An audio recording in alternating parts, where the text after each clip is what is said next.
Hello friends, I made this for. My name is Lauren, and I am a tarot reader, Reiki practitioner, intuitive artist, and art ritual facilitator.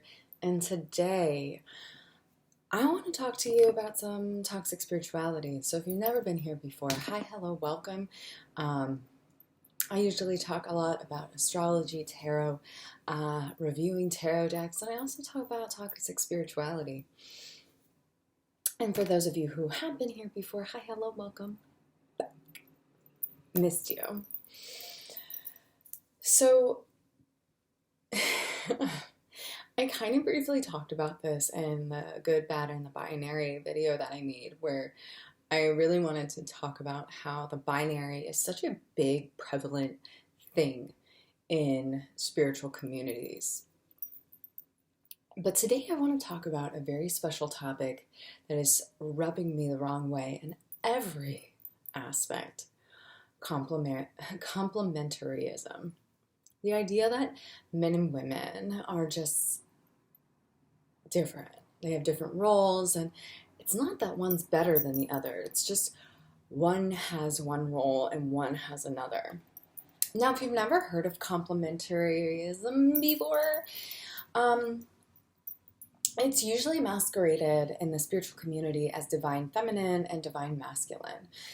And you might have heard it before if you grew up in a religious conservative household. That complementarism is a big theme in a lot of evangelical circles. I certainly experienced growing up because my father treated me very different as a woman, and thus this really rubs me the wrong way as someone who really just wanted to be treated equally their whole life, and yet here I am having to explain this shit still. So if you are bothered by certain things related to that, such as sexism, I would definitely recommend that you move on to a different video, just because I'm going to be talking about sexism and how that plays out in the spiritual community and why it's fucking problematic.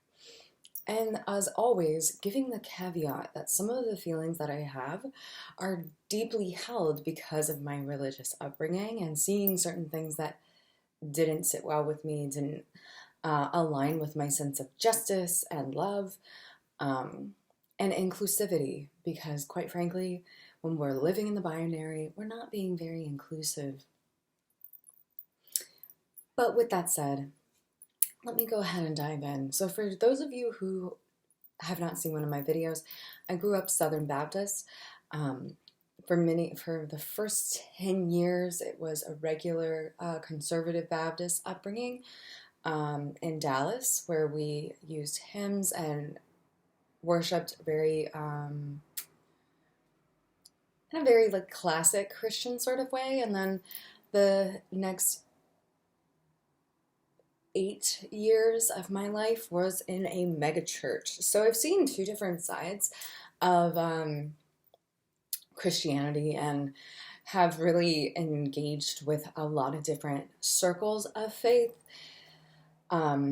My dad is really religious, and so he has told me himself, so this is why this bothers me. When I asked him why he treated me differently than my brother, he explained very matter-of-factly, it is because men and women have different motivations. Now, on the surface, that might not be seen as problematic for you, but this is classic sexism. I have to treat you differently because you're a woman. I have to treat you differently because you're a man. And why is this toxic? Well, it's toxic to more than just women.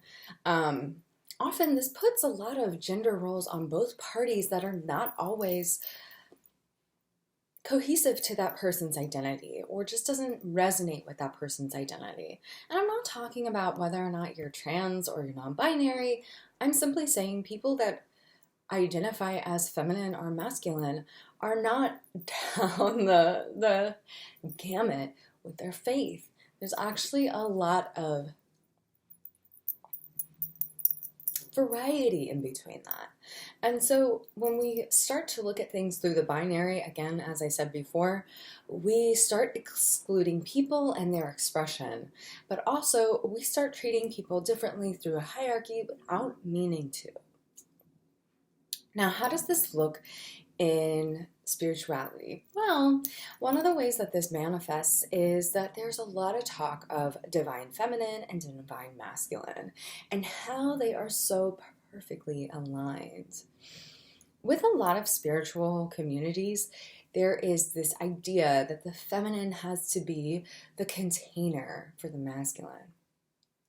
Now, as I said in my other video about the good, the bad, the binary, is some people that identify as femme don't want masc partners, and some people that identify masc don't necessarily want femme partners.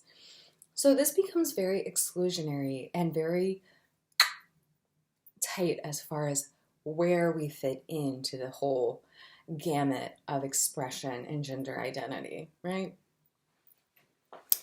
But more than just that, we find ourselves getting into a place where we start treating people differently.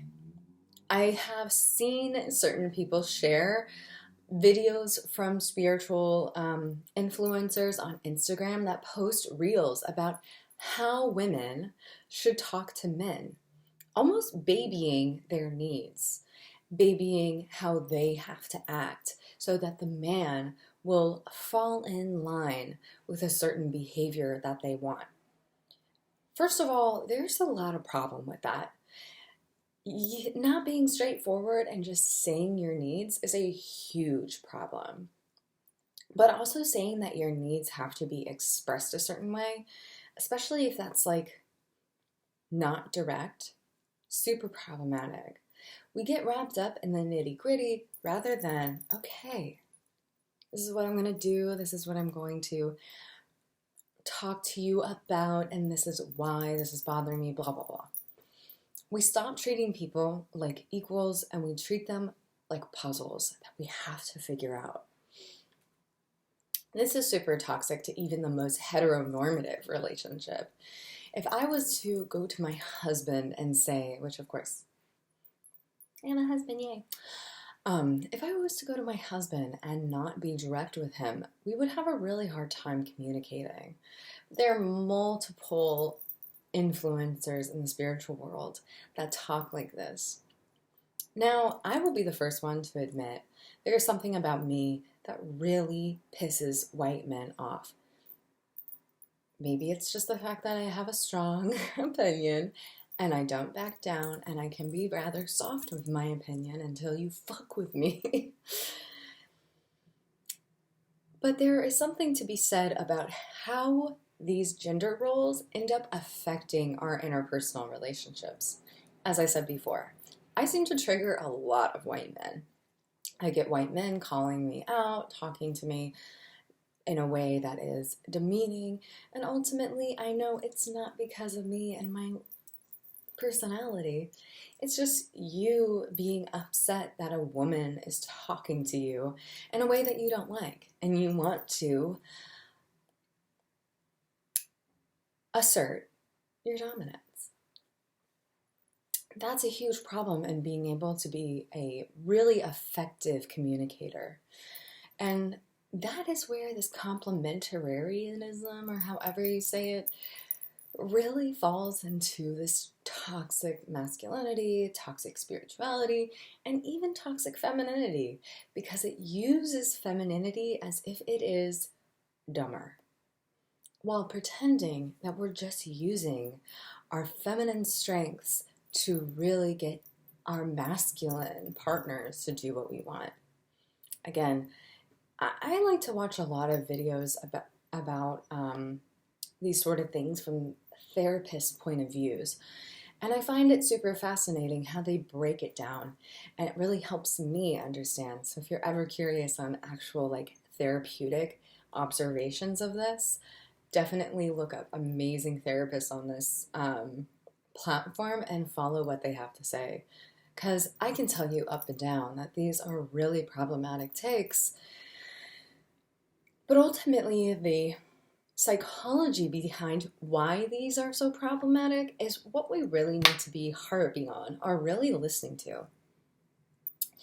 Truly, at the end of the day, there's two truths. One, there are certain people where this will resonate and really work for because they fall into these categories of masculine and feminine without any problem. It's totally done with ease. So it's not to yuck somebody's yum. But the second truth is that not everyone falls into these categories. So truly, the binary might serve, these like gender roles might really serve very specific groups of people, but they ultimately fail a lot of other folks. So how do we move past this? How do we get around this really toxic sort of belief system? One, look outside the binary, engage in the gray. Understand that masculine and feminine are not the be-all end-all of experience that we have in this world. We can engage in so much more. We can be the non-binary, and masc and femme look so much different to other people. Acknowledging that everyone's ideology is going to be different and everyone's gender expression is going to be different based on their upbringing, their experiences, and their deep relationships gives us space to simply acknowledge that what works for us might not work for somebody else. And that we have the freedom to choose whether or not we want to live in the binary. If you are one of those people that's super into their powerful feminine goddess energy, this isn't necessarily to yuck your yum. But if we're going to recommend that everyone experience femininity in this way in order to be healed, we really have to take a step back and acknowledge that what works for us is just not the universal way to go. And that's okay. We can be different and we can experience it differently and still have space for what we do and what they do. As long as what someone else does or what we do doesn't negatively impact those around us. If it's a neutral option for you and negative for others, then perhaps it's an invitation to go, okay, why is that? Curiosity and compassion are always the best step when we're talking about toxic spirituality and unpacking those wounds that keep us small, hidden, and sad. We have to be more expansive and more accepting. And a lot of that just comes with deep reflection and communication with those we love.